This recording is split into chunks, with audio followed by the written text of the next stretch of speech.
नमस्कार।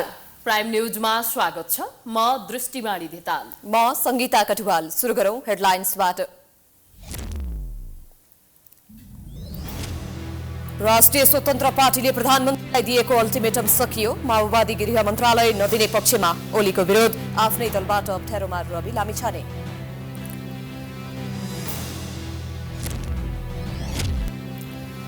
प्रचण्ड सरकारलाई विपक्षी गठबन्धनको दबाव। राष्ट्रपतिमा राष्ट्रिय सहमति गराउन कांग्रेसको माग। एमालेको साथ छोडे पनि विश्वासको मत कायमै राख्ने आश्वासन। यसै वर्ष सम्पन्न गर्नुपर्ने राष्ट्रिय गौरवका आयोजना अलपत्र। अधिकांश आयोजनाको अवस्था नाजुक। जुनसुकै सरकार आए पनि काममा ढिला सुस्ती, लागत बढ्दो।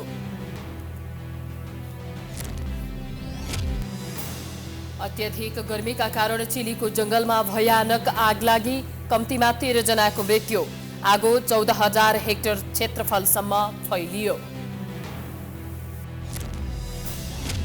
र सन्दीप लामिछानेलाई राष्ट्रिय क्रिकेट टिममा समावेश गरेकोमा विरोध प्रदर्शन।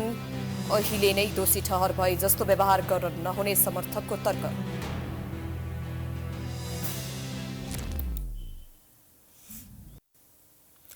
अब प्राइम न्यूज विस्तारमा।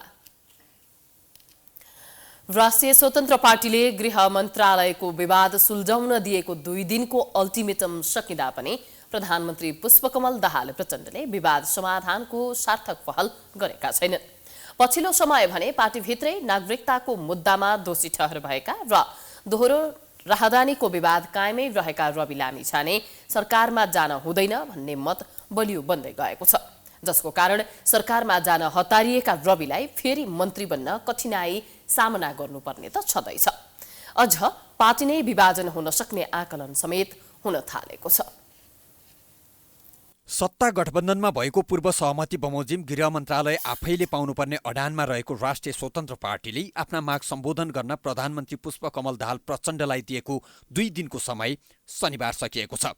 तर अल्टिमेटम सकिँदा पनि यो विषयमा कुनै प्रगति भने भएको छैन। आइतबार बस्ने पार्टीको बैठकले सरकारबाट फिर्ता हुने अथवा सरकारमै रहने विषयमा निर्णय लिनेछ। प्रचण्ड भने एमाले अध्यक्ष तथा उच्चस्तरीय राजनैतिक संयन्त्रका संयोजक केपी शर्मा ओलीको दबावका बावजुद रविलाई गृह मन्त्रालय नदिने अडानबाट टसमस भएका छैनन्। तर अझै पनि समाधान हुन्छ भन्न पनि छाडेका छैनन्। रासोपाले दिएको 2 दिनको अल्टिमेटम सकियो, तयारी के छ प्रधानमन्त्री? अहिले मेरो कुरा हुँदैछ, समस्या समाधान हुन्छ। अहिलेको सत्ता गठबन्धन टुट्ने अवस्था आए पनि गृह मन्त्रालय आफैसँग राख्ने रणनीतिमा रहेका प्रधानमन्त्रीलाई कांग्रेसको विश्वासको मतले आठ भरोसा दिएकै छ।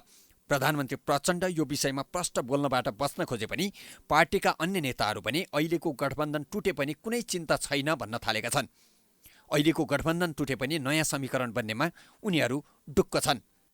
केही चिन्ता छैन।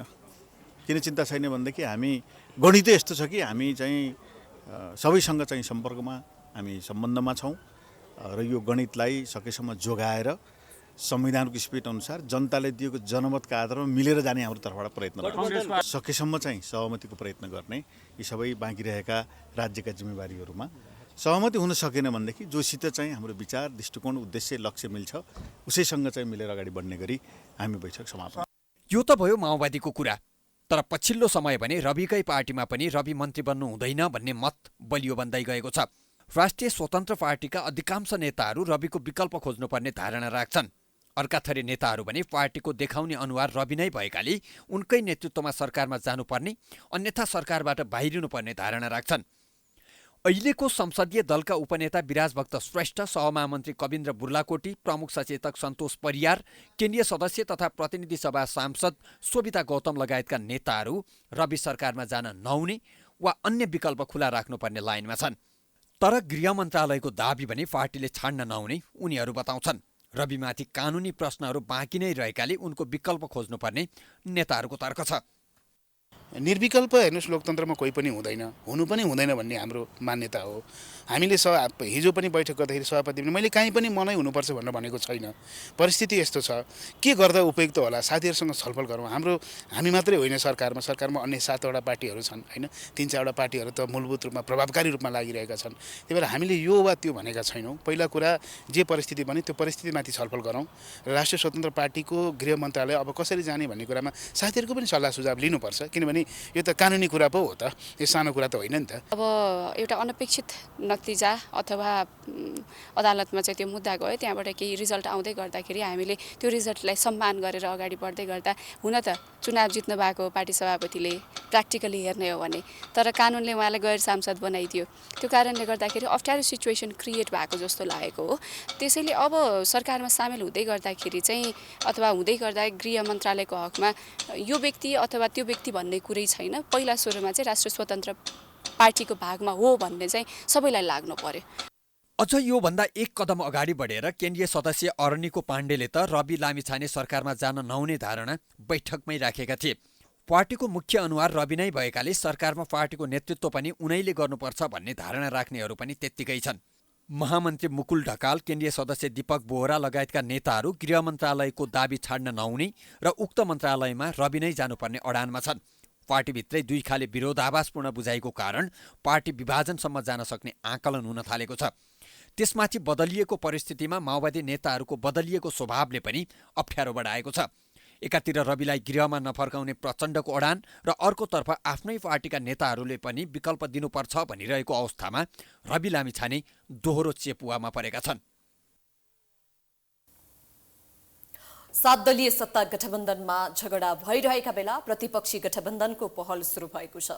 संसदको सबैभन्दा ठूलो दल नेपाली कांग्रेसले प्रतिपक्षी गठबन्धनको नेतृत्व गर्ने पहल गरिरहेको छ। प्रतिपक्षी गठबन्धनमा नेकपा एकीकृत समाजवादी, लोसपा र राष्ट्रिय जनमोर्चा सहभागी छन्। जसपा लगायत सरकारसँग रुष्ट अन्य दललाई समेत प्रतिपक्षी गठबन्धनमा सामेल गर्न तयारी भइरहेको छ। प्रतिपक्षी गठबन्धनमा सहभागी नेताले आज राष्ट्रपति निर्वाचन र राष्ट्रिय सभाको निर्वाचन तथा भावी राजनीतिका बारेमा छलफल गरेका छन्। सरकारको नेतृत्व प्रधानमन्त्री प्रचण्डले गरिरहेका छन्। संघीयता र गणतन्त्रका लागि जनयुद्ध गरेका प्रचण्ड दायाँतिर राजावादी, हिन्दूवादी त बायाँतिर संघीयता विरोधी शक्तिलाई राखेर सरकार चलाउन बाध्य छन्। 7 दलका 7 थरी कुरा मिलाएर हिन्न प्रचण्डलाई फलामको चिउरा चपाउनु सरह भइरहेको छ। राजनीतिक संयन्त्रका संयोजक एमाले अध्यक्ष ओलीका कारण सरकार सञ्चालनमा असहज महसुस गरेका प्रचण्डले पछिल्लो अवस्थामा राष्ट्रिय सहमतिको कुरा गरेर कांग्रेससँग नजिक हुने प्रयास गरिरहेका छन्। प्रधानमन्त्री प्रचण्डको असहजतालाई महसुस गरेर कांग्रेसले आफ्नो नेतृत्वमा प्रतिपक्षी गठबन्धन बनाउने प्रयास गरिरहेको छ। यसका लागि शनिबार कांग्रेस सभापति देउवाले नेकपा एकीकृत समाजवादी, लोसपा लगायतका नेतालाई भेटेर भावी राजनीतिका बारेमा छलफल गरेका छन्। खाली शक्ति सन्तुलनको हिसाबले जुन विभिन्न पदहरू छ त्यो पदहरूलाई कसरी चाहिँ मिलाएर जाने भन्ने विषयवस्तु मात्रै हो। एउटै पार्टीले सबै पद ओगट्ने भन्दा नि सबै पार्टीहरू मिलेर जाँदाखेरि ठिकै हुन्छ भन्ने मान्यताका साथ अहिले मलाई लाग्छ कांग्रेसले यो पहल गरेको हुनुपर्छ। राष्ट्रपति निर्वाचन र राष्ट्रिय सभाका उपाध्यक्षको निर्वाचनबारे कुरा भएको बताइए पनि सरकारसँग असन्तुष्ट जसपा, नागरिक उन्मुक्ति पार्टी तथा सरकारमा गएर पनि असन्तुष्टि भएको जनमत पार्टीलाई समेत समेटेर विपक्षी गठबन्धन बनाउने बारे छलफल भएको थियो।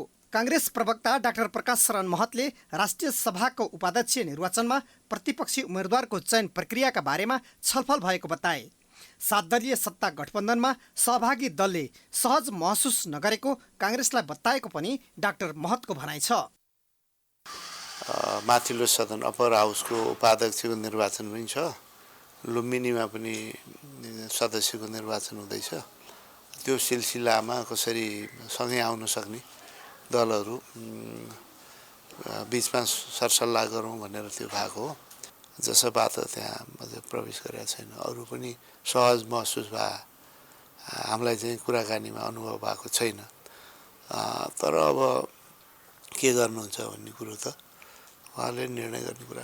अनेकौं विषयमा सत्ता गठबन्धनमा विवाद छ, जसका कारण माओवादीले राष्ट्रिय सहमतिको कुरा गरिरहेको छ।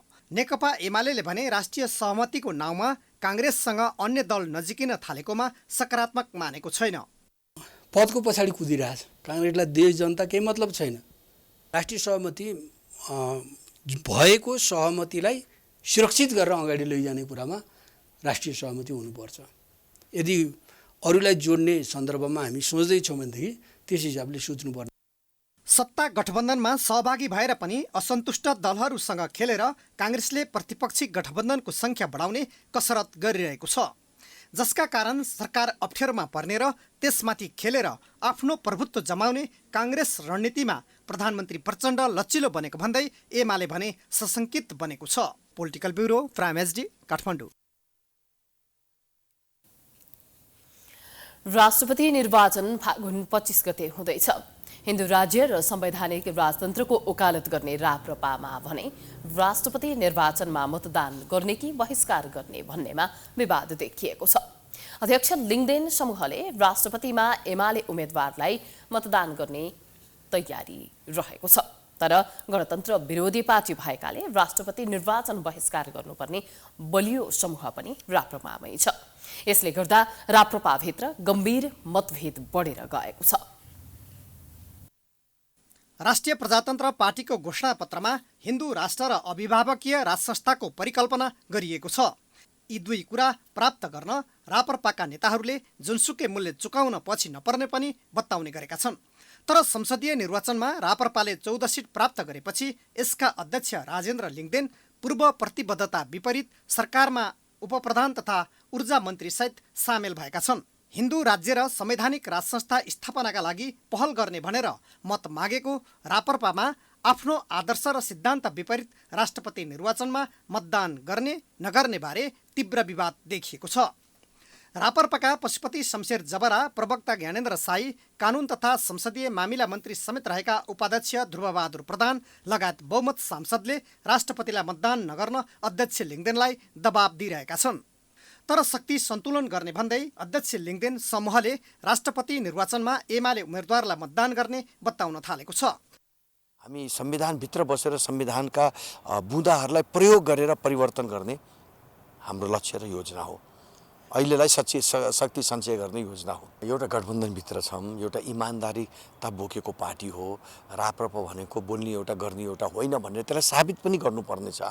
हामीले जे बोल्छौँ हामी त्यही गर्छौँ भनेर साबित गर्नुपर्नेछ।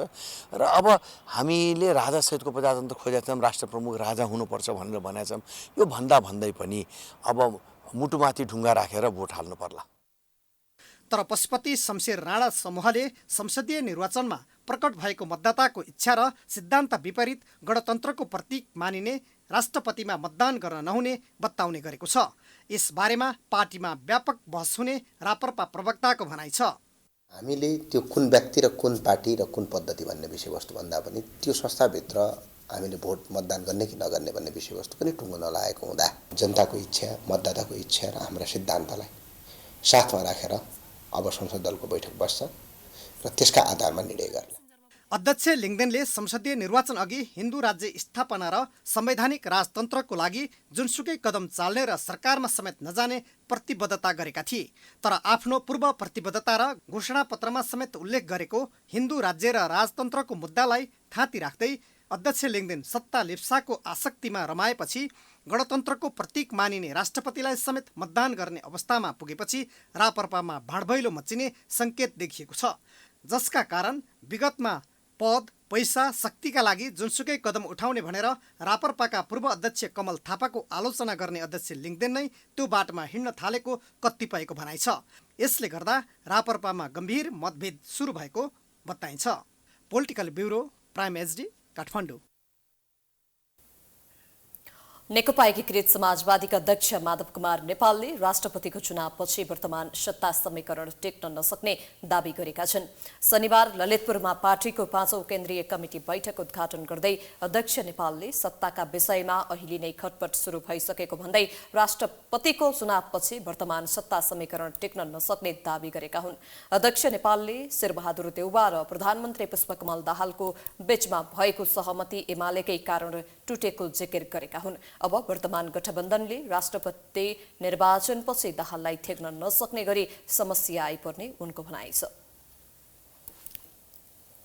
कि कसरी शेरबहादुरले पहिले हुन्छ भनेको, त्यसपछि गएर चाहिँ एमालेका नेताहरूले गएर शेरबहादुरलाई ढुक्क हुनुहोस्, हस्ताक्षर सहितको कागज तपाईँलाई दिन्छौँ, राष्ट्रपति कहाँ पुर्याइदिन्छौँ, तपाईँ नै प्रधानमन्त्री भन्नुहुन्छ, प्रचण्डलाई कुनै हालमा दिन्नौँ भनेपछि शेरबहादुर ढुक्क भएको। अनि त्यसपछि गएर त्यो हस्ताक्षरको कागज लिएर अनि त्यसपछि प्रचण्डलाई खबर गरेको। अनि प्रचण्डले चाहिँ अब शेरबहादुरजीले धोका दिए भनेर चाहिँ यतापट्टिबाट अर्को आएपछि अनि यताबाट चाहिँ अनि प्रधानमन्त्री बनेको। अब कहिलेसम्म प्रचण्डलाई थेक्ने हो थाहा छैन। राष्ट्रपतिको चुनावसम्म थेक्ने स्थिति बन्ला। अध्यक्ष नेपालले चुनावमा लोकप्रिय मत पाएका दलहरूको पछिल्लो क्रियाकलापले धेरै नटिक्ने संकेत देखाएको बताए। त्यस्तै उनले संविधानको उल्लङ्घन गर्नेहरू सरकारमा जानु संकटको संकेत दिएको जिकिर गरे।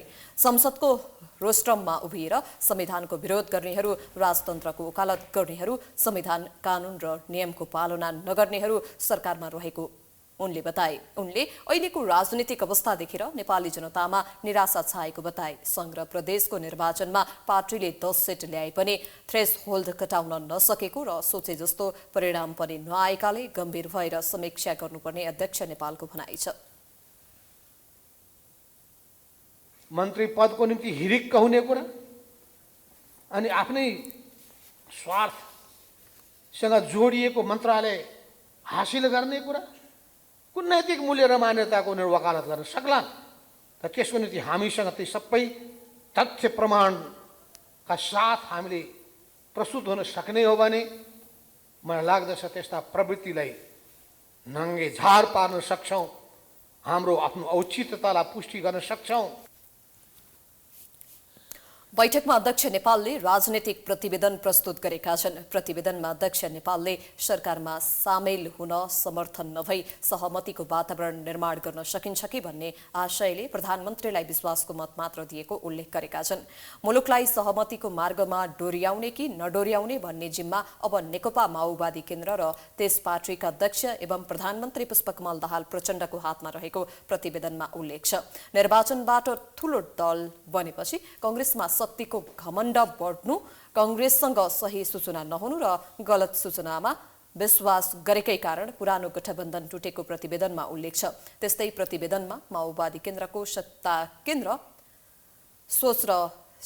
केन्द्रित सोच र आफूलाई लाभ हुने भएपछि विचार, नीति, सिद्धान्त र दृष्टिकोण र सहयात्री त्यागेर हिँड्ने प्रवृत्ति रहेको उल्लेख गरिएको छ। समाजवादीको केन्द्रीय कमिटी बैठक आइतबारसम्म चल्नेछ।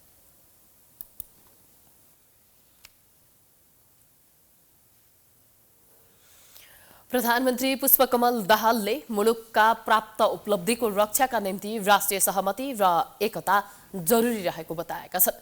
आदिवासी जनजाति आयोगको दोस्रो स्थापना दिवसका अवसरमा शनिबार काठमाडौँमा आयोजित कार्यक्रममा प्रधानमन्त्री दाहालले मुलुकमा प्राप्त उपलब्धि रक्षा र अर्थतन्त्र लगायतमा रहेको चुनौतीहरूलाई सही बाटोमा लैजान राष्ट्रिय सहमति र एकता जरुरी रहेको बताएका हुन्।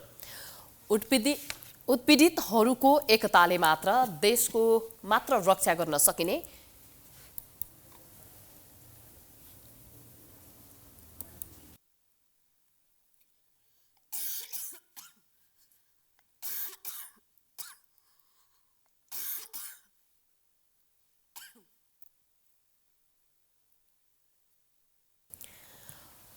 उत्पीडितहरूको एकताले मात्र देशको मात्र रक्षा गर्न सकिने र राष्ट्रिय सहमतिबाट मात्र चुनौतीपूर्ण अवस्थालाई अवसरमा बदल्न सकिने उनले बताएका छन्। प्रधानमन्त्री दाहालले समाजको रूपान्तरणका लागि संघर्ष र त्याग गर्नेहरूलाई नै सम्मान गर्न चुकेको भन्दै उनीहरूको नेतृत्व स्थापित गर्न र सम्मान गर्न नसके प्राप्त उपलब्धि पनि खोसिने खतरा रहेको धारणा राखे।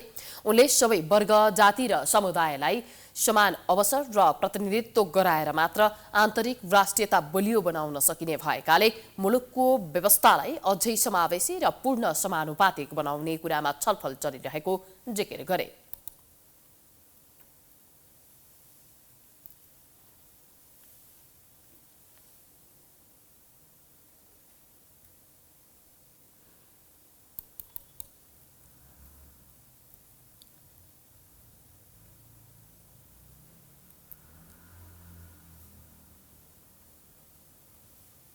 आदिवासी जनजाति र सबै उत्पीडित र विभेदमा पारिएको वर्ग समुदाय र उच्च जातिको पनि वर्गीय रूपले मजदुर, किसान, ती सबैको एकताले मात्रै यो परिवर्तन सम्भव भएको हो। आउने दिनमा पनि हामीले राष्ट्रिय एकता कायम गरेर मात्रै राष्ट्रिय सहमति बनाएर खास विषयहरूमा राष्ट्रिय सहमति बनाएर मात्रै यो देशको पनि रक्षा गर्न सकिन्छ, जनताको अधिकारको पनि रक्षा गर्न सकिन्छ। एकले अर्कालाई निषेधको तरिकाले गइयो भने हामीले उपलब्धि हासिल गर्न नसक्ने मात्र होइन, अप्ठ्यारो स्थितिको सामना गर्नुपर्ने हुन्छ। प्रधानमन्त्री दाहालले आदिवासी, महिला, दलित, मुस्लिम लगायतका आयोग बनाउने कुरा ठूलो सङ्घर्ष र बलिदानीबाट प्राप्त भएको बताएका छन्। कार्यक्रममा उनले आयोगको आदिवासी जनजाति अध्ययन पुस्तक सार्वजनिक गरेका थिए।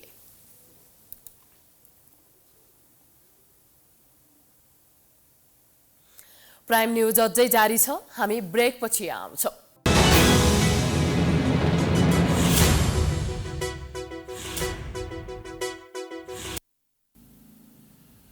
ब्रेकपछि स्वागत छ। अब बाँकी न्यूज। नेपाललाई कृषि प्रधान देशको रूपमा हेरिएको छ, तर कृषकहरू सधैँ मारमा छन्। मल, बेउबिजन, सिंचाई अभावको समस्या त छँदैछ। अहिले कृषकले आफ्नो उत्पादनको उचित मूल्य पनि पाउन सकिरहेका छैनन्।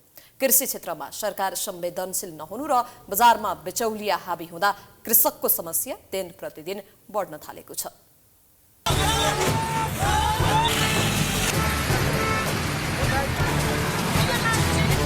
नेपाल कृषि प्रधान देश हो र नेपालको कृषि क्षेत्रमा सरकारले ध्यान पुर्याएको छ र नेपालको कृषि प्रणालीलाई आधुनिकीकरण गरिएको छ र कृषकले समयमा मल बिउबिजन त पाएनन्। उनीहरूले बल्ल तल्ल गरेको उत्पादनको मूल्य पाएका छन् त हो। अहिले हामी सबैमाझ यस्तै अनुत्तरित प्रश्न छन्। हामी सबैले खोजिरहेको प्रश्नको जवाफ शुक्रबार चितवनको पुलचोकमा कृषकहरूको विरोधले स्पष्टसँग देखायो। किसान मारा सरकार होस् त, किसान मारा सरकार होस् त, किसानको संरक्षण कर, किसानको संरक्षण कर, किसानको संरक्षण कर, विदेशी आयात बन्द कर, विदेशी आयात बन्द कर, विदेशी आयात बन्द कर। बारीमा कुहिएको छ, त्यो कुहिएको उत्पादनलाई सरकारले उचित व्यवस्थापन गरोस्। यदि व्यवस्थापन गरेन, हाम्रो मागलाई सम्बोधन गरेन भने हामी सयौं प्रेम प्रसाद जस्ता भएर यहाँ सलाइन र पेट्रोल लिएर आउन नपरोस्। यो सिंहदरबारमा बस्नेदेखि लिएर त्यो सम्पूर्ण सत्तामा बस्ने पार्टीहरूले अथवा सरकारले हाम्रो माग सम्बोधन गरोस्। शुक्रबार चितवनका कृषकहरूले आफ्नो समस्या सतहमा ल्याए। उनीहरूले आफ्नो उत्पादनको उचित मूल्य नपाएपछि आफ्ना कृषि उत्पादन सडकभर फाल्न बाध्य भए।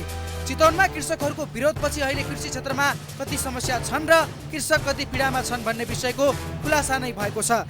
कृषि जसबाट हामी सबै बाँच्छौँ र कृषिले नै देशको अर्थतन्त्रलाई सुधार गर्न अहम भूमिका खेल्छ, तर त्यही कृषि क्षेत्र नै नाजुक अवस्थामा छ। खेतीको समयमा कृषकले समयमा मल, बिउबिजन, सिँचाइ प्राप्त गर्दैनन्। बल्ल तल्ल रगत पसिना एक गरेर भएको उत्पादनको पनि उचित मूल्य प्राप्त गर्न सकिरहेका छैनन्। अरू राजधानीकै किसानहरू पनि बारमा परेका छन्। हामीले देशकै बढी जनघनत्व रहेको काठमाडौँ उपत्यकाका किसानसँग उत्पादनको मूल्य प्राप्त गर्नु भएको छ वा छैन भनी सोधेका थियौँ। उनीहरूको गुनासो पनि उस्तै छ। हाम्रो पनि त्यस्तै हो हैन। अब हामीले धेरै मेहनत गर्नु छ, तर धेरै मेहनत पछि तर अब हामीले उत्पादन गरेको अब चिजहरूमा हामीले अब मूल्य नपाएपछि अब जो कहिले पनि चित्त दुख्ने काम त हुन्छ। अब पसलको सामानहरू भए चामल, तेल, हजुर हरेक सामानको चाहिँ धेरै महँगी परेको छ हैन। तर हाम्रो यो कृषकले गरेको यो दुःख परिश्रम चाहिँ त्यो कुनैले पनि दुःख बुझ्नु भएन। सरकारले भारतीय तरकारीको आयातलाई आवश्यकता अनुसार सन्तुलनमा राख्न नसक्दा नेपाली कृषक मारमा छन्। आधुनिक रूपमा प्रविधिको प्रयोगसहित कृषि गरिरहेको भारतको उत्पादन परम्परागत विधिमा भइरहेको स्वदेशी उत्पादनभन्दा केही सहुलियत छ, तर प्रविधिको प्रयोग गर्न सके नेपालमै माग बमोजिम सुलभ दरमा उत्पादन हुन सक्ने सम्भावना नभएको भने पक्कै होइन। त्यसोत नेपाली कृषि बजारमा उत्पादक र उपभोक्ता बीच सहज पहुँच छैन। कृषकबाट खरिद गर्ने बिचौलियाले निकै सस्तो दाममा खरिद गर्छन्, तर ती कृषि उत्पादन पसलका साउजीसम्म पुग्दा उपभोक्ताले छुनै नसकिने दाम तोकिन्छ। त्यसमाथि सरकारले कृषकका लागि भनेर ल्याउने विभिन्न योजनाहरू कृषक समक्ष पुग्नै पाउँदैन। निःशुल्क बिउबिजन, मल, कृषि औजार लगायतका सामग्री पहुँचवाल कृषक भरिनेले मात्र प्राप्त गर्छन्। कृषि क्षेत्रको उत्थानका लागि सरकार तहबाट हुने ठुला कार्यक्रममा पनि करोडौँको भ्रष्टाचार हुने गर्छ, जसका कारण कृषकको अवस्था यस्तो आयो, बारीमा जाउँ भविष्य छैन, खाडीमा जाउँ उमेर छैन। आखिर कृषकको समस्यालाई कहिलेसम्म छायामा पार्ने, कहिलेसम्म चुनावी एजेन्डा बनाउने?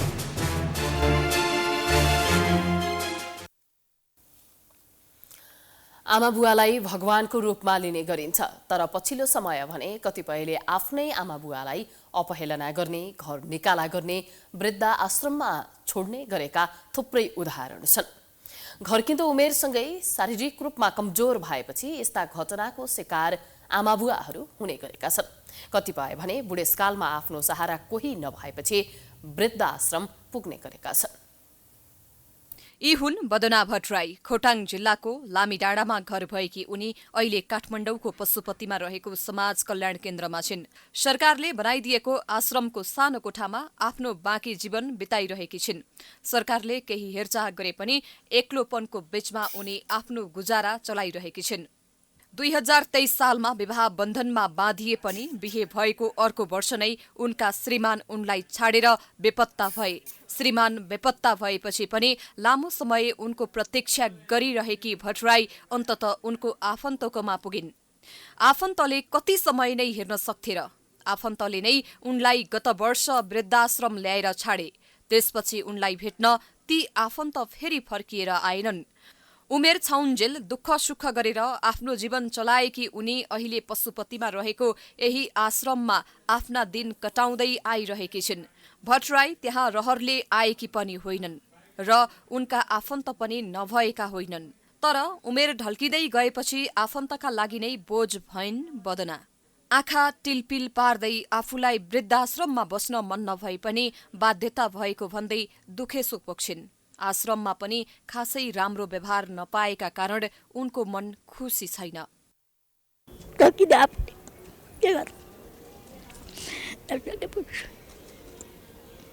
बिहान बेलुका पकाएर खाने मैले सकिनँ, अनि एक्लै बसेर के गर्नु त?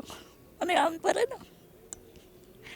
आश्रममा बस्न मन थिएन, बाध्यता पर्यो।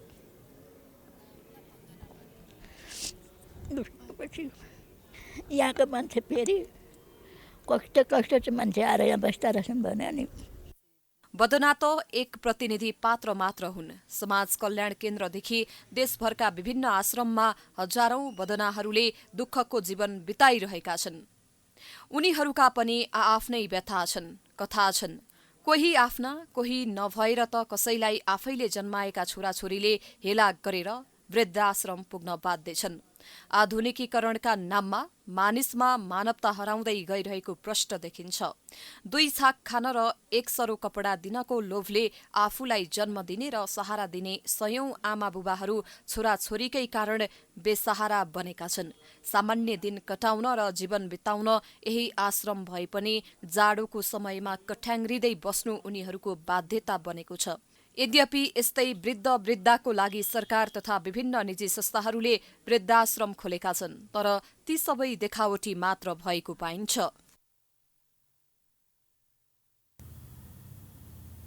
सरकारले राष्ट्रिय गौरवका आयोजना भनिएका 24वटा आयोजनालाई बेवास्ता गरिरहेको छ, जसका कारण एकातिर लागत खर्च बढ्दै गएको छ भने अर्कोतिर त्यसको सही प्रतिफल पाउन र उपभोग गर्नबाट सरकार र उपभोक्ता वञ्चित बनेका छन्। अझै यो वर्षसम्म मात्र समय सीमा भएका आयोजनाको अवस्था झन नाजुक छ।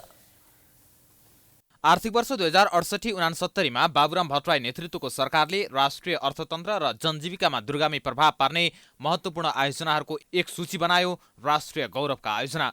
उक्त समयमा समृद्ध नेपालको सडक पूर्वाधार विकासको आधारशिला निर्माण गर्ने, सिँचाइ सुविधा मार्फत कृषि क्षेत्रको उत्पादन र उत्पादकत्व बढाउने तथा जलविद्युत विमानस्थल निर्माण आयोजनालाई प्राथमिकतामा राखिएको थियो। सुरुमा 17वटा आयोजनालाई मात्र गौरवका आयोजना भनिए पनि पछि 24वटा आयोजना यसभित्र अटाए। आयोजना सुरु गरेको लामो समय भइसक्दा समेत केही आयोजना बाहेक अन्य आयोजनाको प्रगति अवस्था दयनीय नै छ। मेलम्ची खानेपानी आयोजना, पोखरा विमानस्थल, गौतम बुद्ध अन्तर्राष्ट्रिय विमानस्थल र माथिल्लो तामाकोशी जलविद्युत आयोजना मात्र सम्पन्न भएका छन्। बाँकी आयोजनाको अवस्था अस्तव्यस्त नै छ। यसरी ठूला आयोजनालाई अल्पत्र पार्नुमा राजनीतिक नेतृत्व र इच्छाशक्तिको अभाव नै भएको विश्लेषण हुन थालेको छ। त्यसबाहेक विभिन्न नीतिमा भएको कमजोरी र बजेट विनियोजन लगायतका विषयले पनि गौरवका आयोजना समयमा सम्पन्न हुन नसकेको निर्माण व्यवसायी बताउँछन्। त्यो आयोजनाको प्रमुखहरू परिवर्तन भइराख्ने, डिजीहरू परिवर्तन भइराख्ने यी कारणहरूले पनि राष्ट्रिय गौरवको आयोजनाहरू र अन्य आयोजनाहरू चाहिँ समयमा सम्पन्न हुँदैन र यो नियोजित हिसाबले नै सुरुमै कुनै आयोजना बन्दाखेरि त्यसको वास्तविक लागत इस्टिमेट तयार गर्दाखेरि गम्भीर नभइकन तयार हुने र यो आयोजना फ्लोट गर्दिने त्यसपछि क्रमशः बन्दै जान्छ भन्ने जुन मानसिकताले आयोजनाहरू तयार भएको हुन्छ त्यसले गर्दाखेरि पनि राष्ट्रिय गौरवको आयोजना लगायत सम्पूर्ण आयोजनाहरू चाहिँ समयमा सम्पन्न हुँदैन। ठूलो लगानी लाग्ने, धेरै समय लाग्ने र यस्ता आयोजनाले जनजीविकासँग प्रत्यक्ष सरोकार राख्ने भएकोले गौरवका आयोजना भनेर त घोषणा गरियो, तर त्यसको विषयमा राम्रोसँग अध्ययन नगरी आयोजना सुरु गरेको आरोप पनि लाग्ने गरेको छ। यो वर्ष मात्र 5वटा गौरवका आयोजनाको थपिएको समय पनि सकिँदैछ, तर ती आयोजनाको प्रगति विवरण न्यून छ। अझै ती आयोजनाको लागत अर्बौंले बढेको छ। 2066-67 देखि निर्माण सुरु भएको हुलाकी लोकमार्गको समय यही वर्षमा सकिँदैछ। 47 अर्ब 24 करोड रुपियाँमा निर्माण सम्पन्न हुने भनेर सुरु गरिएको हुलाकी लोकमार्गको लागत बढेर 65 अर्ब 20 करोड रुपियाँ पुगेको छ। हुलाकी लोकमार्गको हालसम्म करिब 80.90% काम सकिएको छ। तराई र काठमाडौँ जोड्ने फास्ट ट्र्याकको 1 खर्ब 16 अर्ब लाग्ने अनुमान गरिएकोमा लागत बढेर 1 खर्ब 75 अर्ब 19 करोड रुपियाँ पुगेको छ। यसको भौतिक प्रगति 19% र वित्तीय प्रगति 18% मात्र छ। 5.5 अर्बमा सक्ने भनिएको लुम्बिनी विकास कोषको लागत दोब्बर बढेर 13 अर्ब 26 करोड रुपियाँ पुगेको छ। यसको भौतिक प्रगति 87% छ भने वित्तीय प्रगति 52.94% छ। त्यस्तै 12 अर्बको लागत अनुमानबाट सुरु भएको रानी जमरा सिँचाइको पनि लागत दोब्बरले बढेर करिब 28 अर्ब पुग्ने प्रक्षेपण गरिएको छ। यो आयोजनाको हालसम्म 58.70% भौतिक र 58.50% वित्तीय प्रगति भएको छ। आगामी आर्थिक वर्षमा सम्पन्न गर्ने लक्ष्य लिएको सुनकोशी मरिन डाइभर्सनलाई 46 अर्ब 19 करोड 39 लाख रुपियाँ लाग्ने अनुमान गरिएको थियो, तर यसको प्रगति विवरण भने 8% पनि छैन। यी त सामान्य उदाहरण भए, तर यी बाहेक अन्य आयोजनाको अवस्था यो भन्दा फरक छैनन्। यसरी समयमा नै आयोजना सम्पन्न नगर्दा एकातिर लागत बढेर राज्यको अर्थतन्त्रमा भार परेको छ भने राज्यले जनताको विश्वास पनि गुमाउँदै गएको पूर्वाधारविदको तर्क छ। यसले गर्दाखेरि के छ भने देश विकासको क्रममा त्यो हाम्रो राष्ट्रिय गौरवको आयोजनाको रोल हुन्छ, त्यो पक्कै हुन्छ, तर जब त्यो सम्पादन नभएपछि त हेर्नुहोस् देशको मानिस जनतालाई ठग्ने काम पनि भयो र समयको बर्बादी पनि भयो र जति समयको बर्बादी भयो लागत खर्च पनि बढ्दै जान्छ र हरेक तरबाट हरेक साइडबाट हामी लुजर छौँ। यसरी ठूला आयोजना समयमा सम्पन्न नहुँदा राज्यको खर्बौं रकम अनावश्यक रूपमा खर्च भएको छ। विकास र समृद्धिको आश गरेका जनताले पनि समयमा नै ती आयोजनाबाट लाभ लिन सकेका छैनन्। यसमा न राज्य संयन्त्र गम्भीर छ न त राजनीतिक नेतृत्व नै। यही कारण पनि यस्ता आयोजनाले देश विकास भन्दा पनि कमिसनको खेललाई बढावा दिएको कतिपयको बुझाइ छ। प्राइम टाइम्स एसडीका अध्यक्ष ऋषि धमलाले नेपाली सेनाले मुलुकको गौरव बढाएको बताएका छन्। शनिबार डिमा एकाडेमीले आयोजना गरेको नेपाली सेनाको शीर्ष 63 अधिकृत पदमा छनौट भएका विद्यार्थीहरूलाई बधाई कार्यक्रममा सम्बोधन गर्दै अध्यक्ष धमलाले सेनाले जनताले गरेको विश्वासलाई पूरा गरेको उल्लेख गरेका छन्। उनले जनतामाथि राखेर सेनाले देशको रक्षा गर्नुमा जोड दिए। नेपाली सेना नेपालीको गौरव र शान भएको उल्लेख गर्दै धमलाले अखण्डता, स्वाधीनता र लोकतन्त्रप्रति विश्वास गर्ने संस्था नेपाली सेना जिकिर गरे। सबै नेपालीको मनको ढुकढुकी जनताले आस्था र विश्वास गरेको एउटा संस्था हो नेपाली सेना। यो देशको लागि, यो जनताको लागि, यो माटोको लागि बढी कुर्बानी दिने सेना हो नेपाली सेना।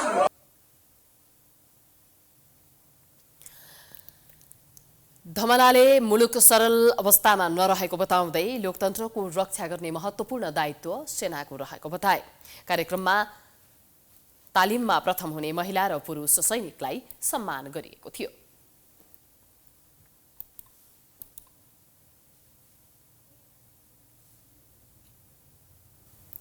थापाथली इन्जिनियरिङ अध्ययन संस्थानमा आर्किटेक्चर र सिभिल इन्जिनियरिङका विद्यार्थीले इन्जिनियरिङ प्रदर्शनी गरेका छन्। माघ 14 गते सुरु भएको प्रदर्शनीको आज समापन गरिएको हो। पहिलो दिन पनि उपस्थित भएका प्राइम टेलिभिजन एसडीका अध्यक्ष ऋषि धमलाले आज अन्तिम दिन पनि अवलोकन गरेका छन्। प्रदर्शनीमा आर्किटेक्ट इन्जिनियरिङतर्फ आर्ट स्केच पेन्टिङ मोडेल त्यस्तै सिभिल स्ट्रक्चर इन्जिनियरिङतर्फ hydro water supply transport engineering र अर्बन इन्जिनियरिङसँग सम्बन्धित विभिन्न नमुना सामग्री प्रस्तुत गरिएको थियो। प्रदर्शनीमा भौतिक पूर्वाधार निर्माण र टिकाउ सम्बन्धित सामग्रीलाई विशेष महत्त्वका साथ प्रदर्शन गरिएको थियो। एक्विजिसनले विद्यार्थीहरूको प्रयोगात्मक सेप विकास गर्ने क्याम्पसले जनाएको छ। प्रदर्शनी अवलोकन पश्चात अध्यक्ष धमलाले विद्यार्थीहरूको प्रदर्शनले सरकारलाई पूर्वाधार निर्माण गुणस्तर र टिकाउका लागि सुझाव प्राप्त भएको प्रतिक्रिया दिए।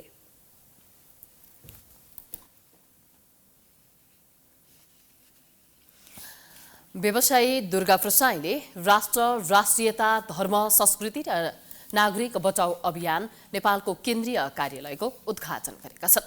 शनिबार कोटेश्वरको फेरिस डाँडामा कार्यालय उद्घाटन गर्दै प्रसाईले फागुन 1 गतेदेखि मेची पुलबाट राष्ट्र राष्ट्रियता धर्म संस्कृति र नागरिक बचाउ अभियानको सुरुवात गर्ने बताएका हुन्। उनले बैंक तथा वित्तीय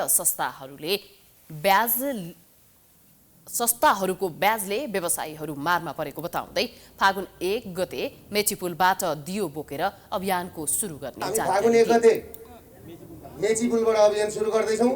म आम दाजुभाइ दिदीबहिनीहरूलाई विष नखानुहोस् भन्छु, आत्महत्या नगर्नुहोस् भन्छु, बाँचेर अब आन्दोलन गर्नुपर्छ।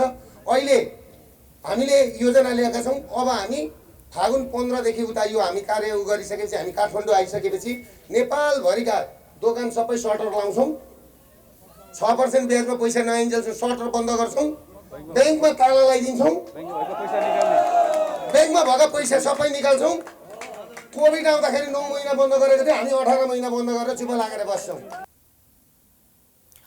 प्रसाईले बैंकको ब्याज दर 6% हुनुपर्ने, लिलामे भएका घर जग्गाहरू तत्काल फिर्ता हुनुपर्ने, आत्महत्या गर्न बाध्य बनाउने कर्मचारीलाई छानबिन गरी आत्महत्या दुरुत्साहनको मुद्दा चलाउनुपर्ने बताएका छन्। यस्तै प्रदेश संरचना खारेज गर्नुपर्ने, उद्योग धन्दाहरू सञ्चालन गरी युवालाई विदेश पलायन हुनबाट रोक्नुपर्ने, देशलाई वैदिक सनातन सहितको हिन्दू राज्य कायम गरिनुपर्ने उनको माग रहेको छ।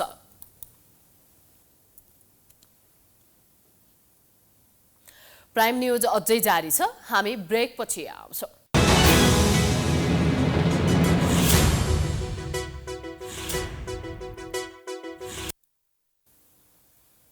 ब्रेक पछि पुनः स्वागत छ। अब बिजनेस न्यूज।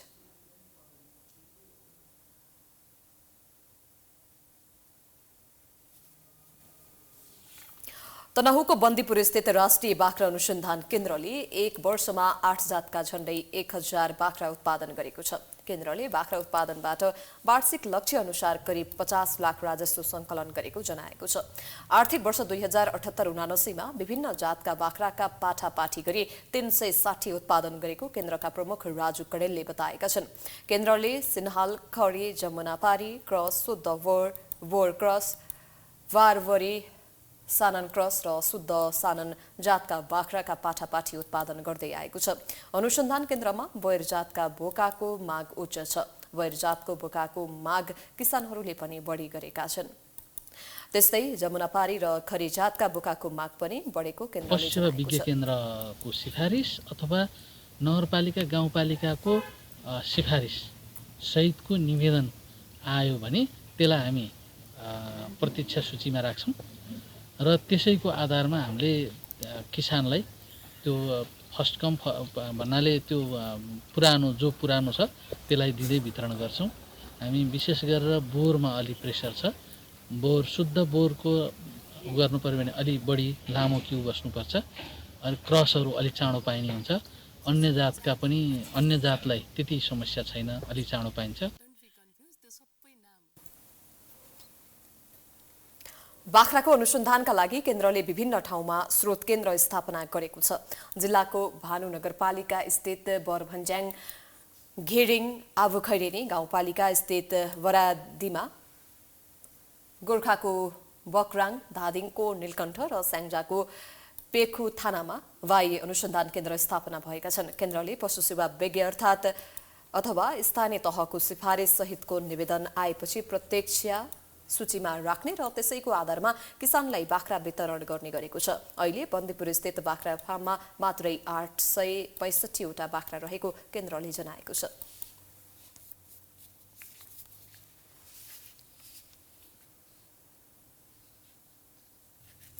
अब स्पोर्ट्स न्यूज।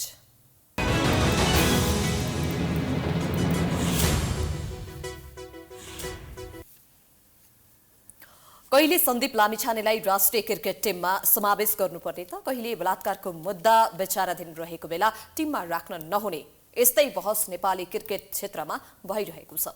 नेपाल क्रिकेट संघ क्यानले मुद्दा विचाराधीन रहेकै बेला राष्ट्रिय टिममा सन्दीपलाई समावेश गरेपछि सडकमा प्रदर्शन हुन थालेको छ। बलात्कार मुद्दाका अभियुक्त सन्दीप लामिछानेलाई खेलमा फर्काएको विरोधमा शनिबार काठमाडौँको माइतीघरमा विरोध प्रदर्शन भएको छ।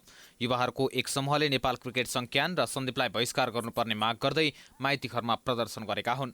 उनीहरूले बलात्कार आरोपी र उनलाई साथ दिने दुवैलाई बहिष्कार गर्नुपर्ने आशयका नारा लेखेको प्लेकार्ड बोकेका थिए। महिलावादी अभियन्ताहरूको पहलमा भएको प्रदर्शन नेपाल क्रिकेट संघ विरुद्ध लक्षित थियो। उसलाई दोषी भन्या छैन, तर आरोपित हो, उसलाई निर्दोष पनि भन्या छैन क्या होइन। खेल्न नपाउने भन्दा ऊ कसरी स्वागत भयो भन्ने कुरा हो कि होइन।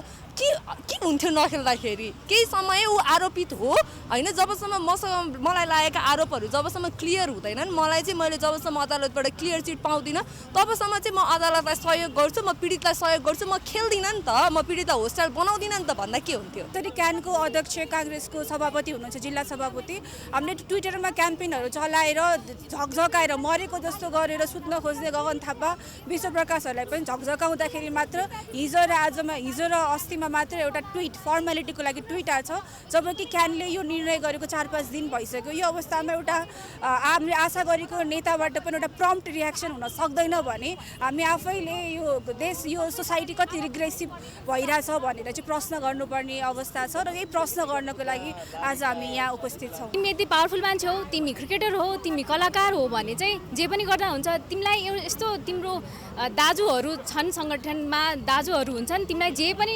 जतिखेर पनि पुनर्स्थापित गरिदिन सक्छन् भन्ने खालको एउटा न्यारेटिभ डेभलप जुन भइरहेछ, जो नजिर स्थापना गर्यो क्यानले, हाम्रो चतुरजीले जे गर्नुभयो त्यो एकदम नराम्रो हो भनेर आज हामी यो प्रोटेस्टमा छौँ। एक नाबालिकालाई बलात्कार गरेको अभियोग क्रिकेटर सन्दीप लामिछाने विरुद्ध जिल्ला अदालत काठमाडौँमा विचाराधीन छ। तर क्रिकेट संघले उनलाई राष्ट्रिय टिममा फर्काएपछि विरोध भइरहेको छ। तर सन्दीपको यही प्रकरणमा कतिपयले भने टिममा राख्नुलाई सकारात्मक रूपमा लिएका छन्। सन्दीप राष्ट्रिय टोलीमा समावेश भएसँगै शुक्रबारबाट बन्द प्रशिक्षणमा सहभागी भएका छन्। आगामी महिना त्रिवी क्रिकेट मैदानमा हुने आइसिसी पुरुष विश्वकप क्रिकेट लिग 2 अन्तर्गत त्रिदेशीय एकदिवसीय श्रृङ्खलाका लागि उनीसँगै 20 जनालाई बन्द प्रशिक्षणमा सामेल गराइएको छ। अन्तर्राष्ट्रिय क्रिकेट परिषद आइसिसीले अनुमति दिएपछि सन्दीपलाई टिममा सामेल गरिएको क्यानले जनाएको छ। सन्दीप विरुद्ध गत भदौ 21 गते प्रहरी वृत्त गौशालामा एक बालिकालाई बलात्कार गरेको भन्दै उजुरी परेको थियो। असोज 20 गते उनी त्रिभुवन अन्तर्राष्ट्रिय विमानस्थलबाट पक्राउ परेका थिए। जिल्ला अदालत काठमाडौँले उनलाई प्रपक्षका लागि थुनामा पठाएको थियो। जिल्ला अदालतको आदेश विरुद्ध सन्दीपले उच्च अदालत पाटनमा पुनरावेदन गरेका थिए। उच्च अदालत पाटनले सन्दीपलाई 20 लाख धरौटीमा छाड्न आदेश दिएको थियो। सन्दीप पुस 19 गते धरौटी बुझाएर थुनामुक्त भएका थिए। हामी प्राइम न्यूजको अन्त्यमा आइपुगेका छौं। जाँदा जाँदै हेडलाइन्स पुनः एकपटक। राष्ट्रिय स्वतन्त्र पार्टीले प्रधानमन्त्रीलाई दिएको अल्टिमेटम सकियो। माओवादी गृह मन्त्रालयलाई नदिने पक्षमा ओलीको विरोध। आफ्नै दलबाट अप्ठेरोमा रवि लामिछाने। प्रचण्ड सरकारलाई विपक्षी गठबन्धनको दबाव। राष्ट्रपतिमा राष्ट्रिय सहमति गराउन कांग्रेसको माग। एमालेको साथ छोडे पनि विश्वासको मत कायमी राख्ने आश्वासन।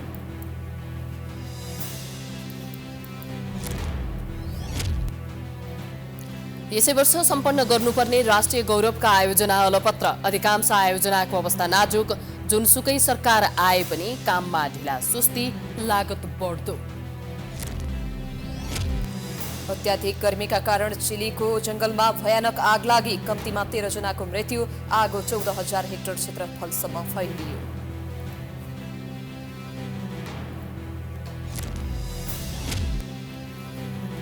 र सन्दीप लामिछानेलाई राष्ट्रिय क्रिकेट टिममा समावेश गरेकोमा विरोध गर्दै प्रदर्शन। अहिले नै दोषी ठहर भए जस्तो व्यवहार गर्न नहुने समर्थकको तर्क।